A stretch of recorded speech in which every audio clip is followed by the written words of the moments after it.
အားလုံးမင်္ဂလာပါဒီဗီဒီယိုထဲမှာတော့ဂျပန်မှာစက်ရုံလုပ်တဲ့သူတွေအတွက်ဒီစက်ရုံထဲမှာအသုံးများတဲ့ကိရိယာတွေပြီးတော့ဒီစက်ရုံနဲ့ကျွန်တော်ပတ်ဝန်းကျင်ပေါ့နော်မရှိရဲ့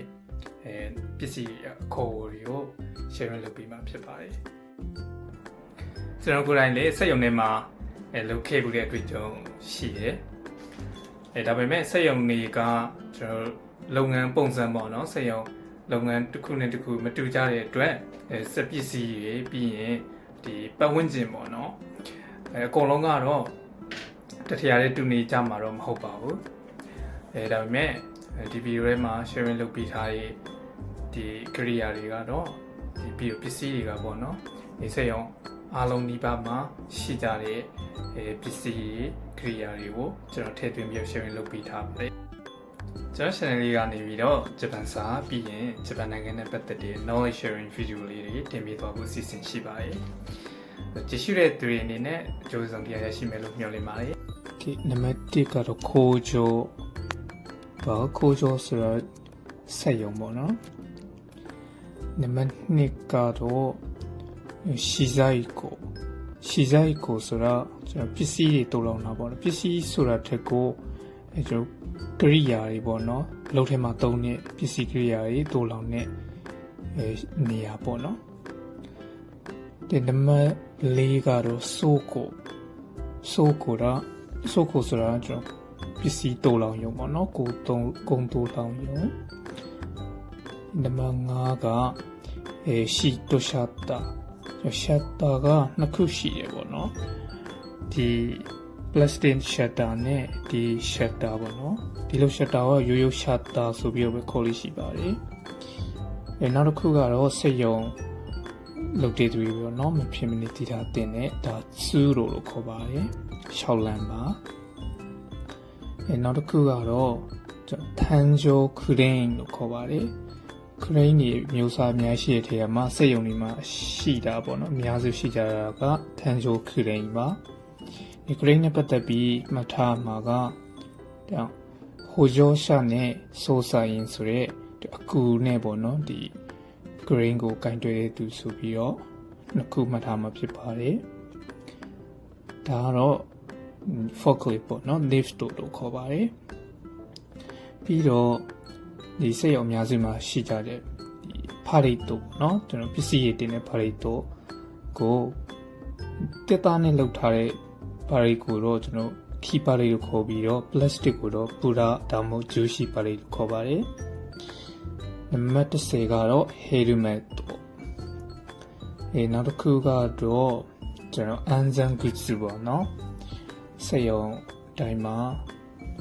ကျွန်တော်စီရလေးရှိတဲ့ anzan goods ပါပြီးရင်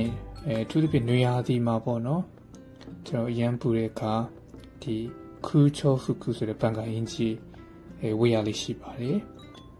ခူချောဖုကုပါဒီစက်ရုံတွင်မှာပေါ့နော်ပူတဲ့အခါကျရင်ဒီအေကူလာရှိတယ်အဲဒါကိုခူရာလို့ခေါ်ပါတယ်ပြီးရင်ပန်ကာကိုကျတော့ဒီဆန်ဖူကီလို့ခေါ်တယ်ဒီဖန်လို့လည်းရှိုးကခေါ်ကြပါတယ်နောက်တစ်ခုကတော့စက်ရုံတိုင်းမှာတော့ရှိမှမထင်ဘူးပေါ့နော်နိုခိုဂီတွေပါဒါမထားတဲ့နေပေါ့နော်နောက်တစ်ခုကတော့ကျွန်တော်မြန်မာလိုဆိုစောက်လို့ခေါ်တယ်ဗျခီဇာကေပေါ့နော်ခီဇာကေနောက်တစ်ခုကကျွန်တော် player ပေါ့နော်ပူရာယာနံပါတ်18က monkey spanner လို့ဂွားရှင်ပေါ့နော်ဒီကျွန်တော်ဂွားတွေကို spanner လို့ခေါ်ပြီးတော့ပေါ့နော်ဒီဂွားရှင်ကိုကြာတော့ monkey spannerအန်ချောခုလို့ဆိုတာပေါ့နော်ကျွန်တော်ဝေးတဲ့နေရာတွေကိုကျိုးမရောက်ရင်ကျိုးမလောက်ရင်ပေါ့နော်ဆက်ပြီးတော့တောင်းရတဲ့ဒီကျိုးအပေါ်ပေါ့နော်ဝါယာကျိုးတစ်မျိုးပဲပေါ့နော်ဒီအားကျတော့ကျွန်တော်ဝါယာကျိုးပေါ့နော်ဝါယာကျိုးကို high sun လို့ခေါ်ကြပါတယ်နောက်တစ်ခုကတော့ပစ္စည်းရတဲ့အခါပေါ့နော်တောင်းလေးရှိတဲ့ဒိုင်းရှာပေါ့နံပါတ်21ပါဒိုင်းရှာတွန်းလေပါနောက်တစ်ခုကကျွန်တော်စက်ရုံအများစုမှာသုံးကြတဲ့ခရတာツလေကားပါ23ကဟမ်မတူပါ 24ကဒိုဒိုင်ဘာဝိတ်ဦးလေးပါပြီးနောက်တစ်ခုကခူကြီးပေါ့နော်ခူကြီးအိမ်ရိုက်တန်မှာတန်ကြီးကြီးတီတီခူကြီးလို့ပဲခေါ်ကြပါတယ်နှလုံးပေါ့နော်နှလုံးကနေကြီးလို့ခေါ်ပါတယ်ဒီဘောရုတိုလို့လည်းခေါ်ကြပါတယ်ဘောရုတိုဆိုတာကအထူးသဖြင့်နည်းနည်းကြီးတဲ့နှလုံးတွေကိုဘောရုတိုလို့ခေါ်ပြီးတော့ဒီနေကြီးကတော့ပေါ့နော်အတုံးအများဆုံးပါဘန်ကီဆိုတာတစ်သားချောင်းကိုဘန်ကီလို့ပြောပါတယ်နောက်တစ်ခုကပေဘူးပေါ့နော်ပေဘူးကိုမေဂျာဒါမှမဟုတ်စကီလူလို့ခေါ်ကြပါတယ်မေဂျာကတော့ပို့ပြီးတော့အသုံးများတဲ့အခေါ်တစ်ခုဖြစ်ပါတယ်နောက်တစ်ခုကဘေနီ